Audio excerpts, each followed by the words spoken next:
Being a pioneer would be going down perhaps not even a non-existing trail, but somewhere where I don't know where I'm going and I don't know what's coming up and what's over the horizon.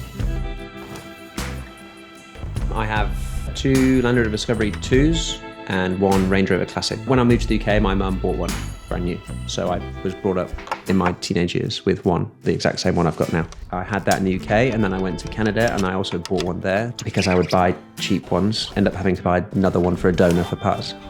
And I just kept on the trend because I know how to rip them to bits and put them back together. My mum passed away 7 years ago, so it's sort of, there's a bit of nostalgia within that particular type of vehicle. So that's why I held on to it. We just rip around the local woods on bikes, and then it just grew from there. There's a technical element of mountain bikes. If you like tinkering with things, mountain bikes offer that. I think that's where my engineering side developed there as well. I'm a mechanical engineer at Rhino-Rack. If you say to anyone, I work for a roof rack company called Rhino-Rack, they'll know who Rhino-Rack is. So we are given briefs by product managers on products they want us to make, from conceptual design all the way to something that can be manufactured in factories. It involves mechanical engineering, automotive engineering, and aerospace engineering.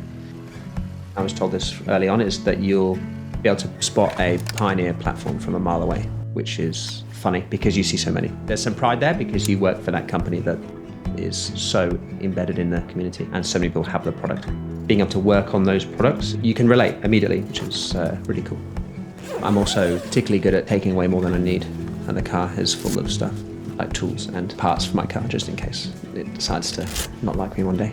Having the roof space is invaluable. Mountain biker, that's my main hobby. Weirdly, it seems to be anyone who is into mountain biking are either photographers, architects, or engineers. It's great, and you've got no signal, and you're in steep valleys and gullies, so you're just on your own. I'm Ollie. I'm a mechanical engineer at Rhino-Rack, and I'm a modern day pioneer.